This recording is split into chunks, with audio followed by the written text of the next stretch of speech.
한 주도 우리 믿음으로 승리했습니다.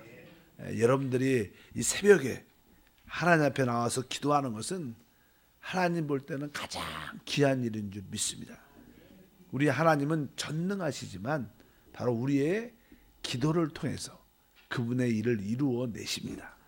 우리의 기도가 하나님의 축복의 길이 돼서 많은 자들에게 생명의 역사가 나타날 줄 믿습니다. 우리 하나님의 전신갑주에 대한 말씀을 이제 마무리하면서 이제 마지막 결론에 대한 말씀이 쭉 기록되어 있습니다. 이제 우리가 하나님의 전신갑주 마지막에 공격적인 무기인 성령의 검, 하나님 말씀을 가져야 될 것이다. 근데 그 하나님 말씀을 어떻게 우리가 모든 기도와 간구로 가져야 된다.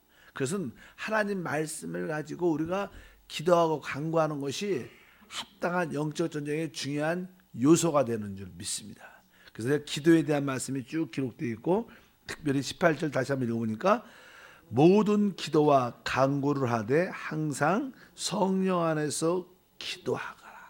그러니까 우리는 뭐 특별한 간구도 있어야 되겠지만 일반적인 그런 기도 가운데 이 모든 것이 우리 영 안에서, 왜? 영 안에 성령이 계시기 때문에 영 안에서 모든 것이 이루어질 수 있도록 해야 되고, 또 기도와 간구를 할 때만이 우리가 영 안에 있는 축복을 누릴 수 있는 줄 믿습니다. 그리고 이를 위하여 깨어 구하기를 항상 힘쓰며, 바로 항상 우리가 깨어 있어야 된다. 기도하기를 위하여 깨어 있어야 된다.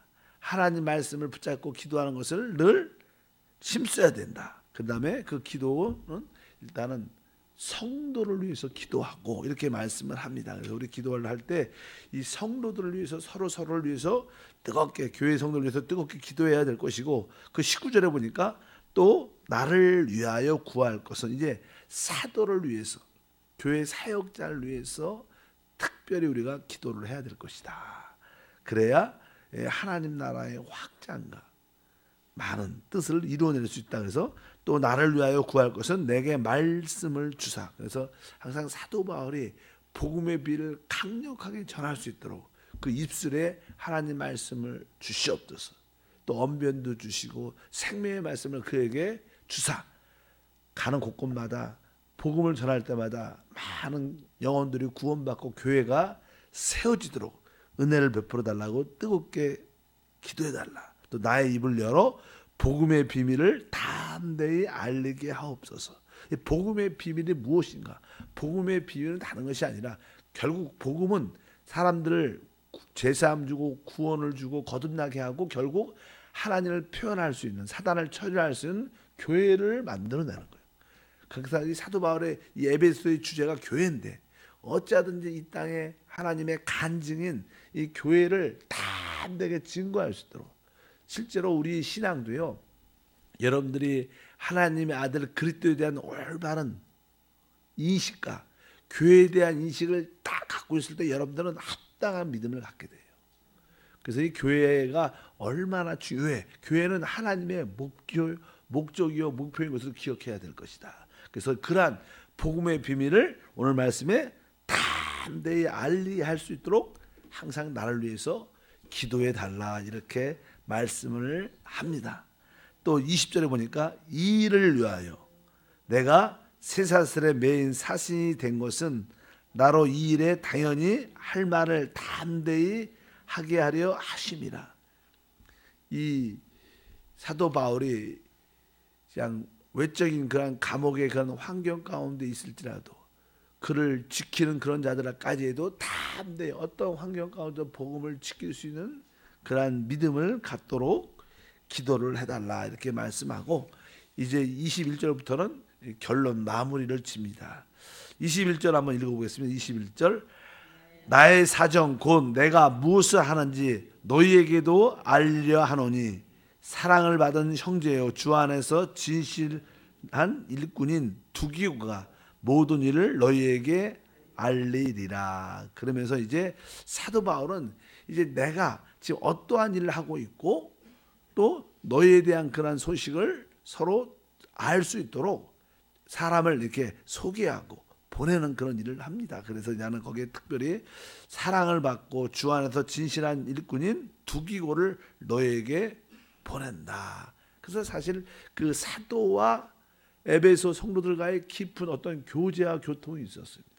항상 교회 안에는요, 사도들과 그런 사역자들과 성도들과의 깊은 교제, 뭐 우리 한세 교회도 예를 들어서 뭐 알마따 교회나 또 세워진 우리 생명수 교회나 친께트 교회나 세워진 그런 교회들과 깊은 영적인 교감과 교통이 지속적으로 있어야 실제로 하나님의 은혜와 능력을 더 많이 누릴 수 있고, 그러한 서로의 교제를 통해서 우리가 하나님의 뜻과 목적을 이루고 있다는 건 확신과 은혜가 함께할 줄 믿습니다.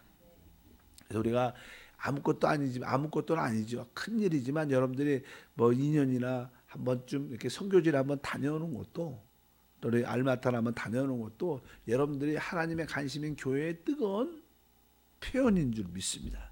그럴 때마다 우리 안에도 참된 하나님과의 그 교제와 교통이 이루어질 수 있다. 그래서 사도는 바로 나의 사정, 내가 무엇을 하는지 너에게 알려주는 서로의 진실한 교제와 교통을 말씀하고 있습니다. 22절에 보니까 우리 사정을 알리고 또 너희 마음을 위로하기 위하여 내가 특별히 그를 너희에게 보내었노라. 그래서 우리는 두기고 같은 그러한 일꾼이 되어야 될 것이다.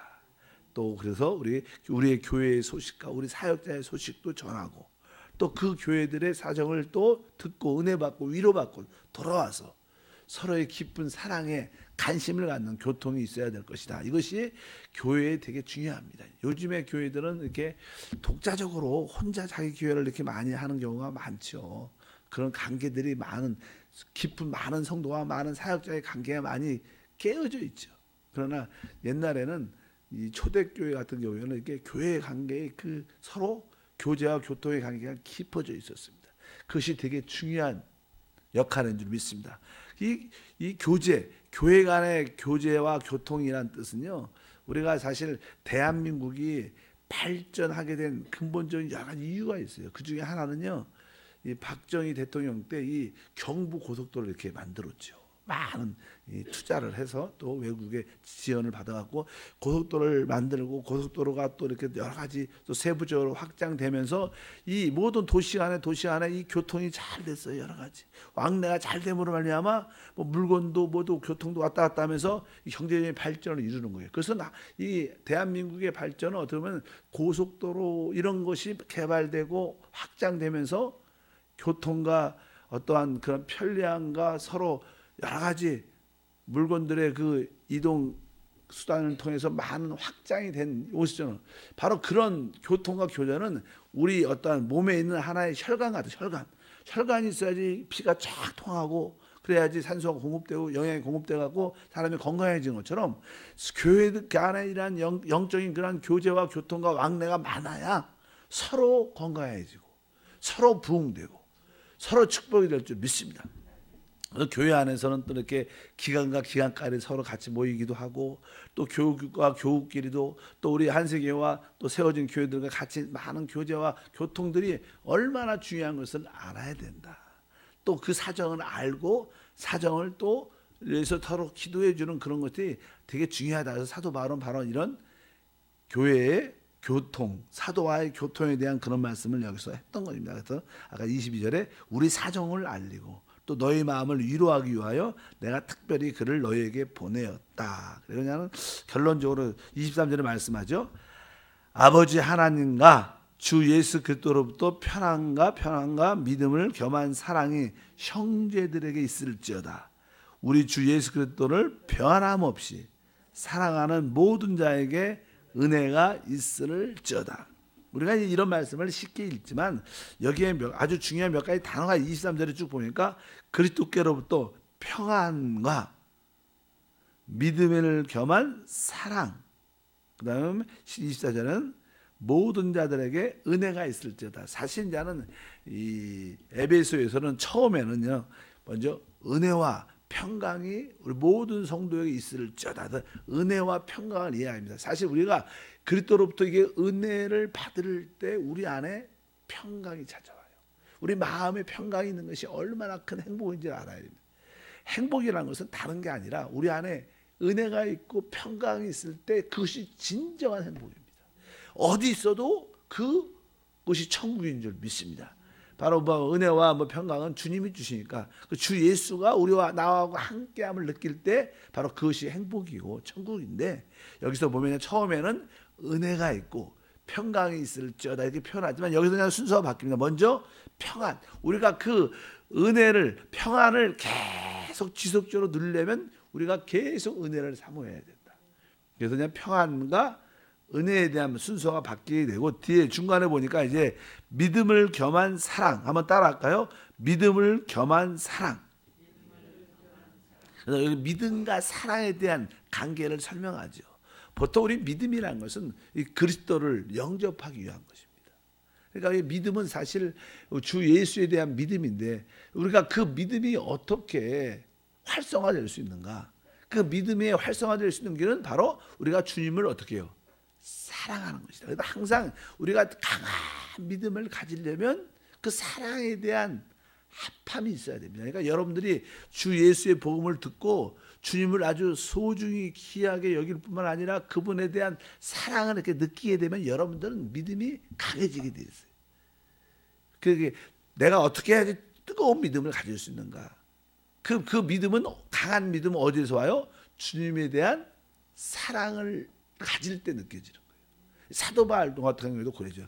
나를 사랑하사 나를 위하여 자기 몸을 버리신 하나님의 아들을 믿는 믿음 안에서 산다.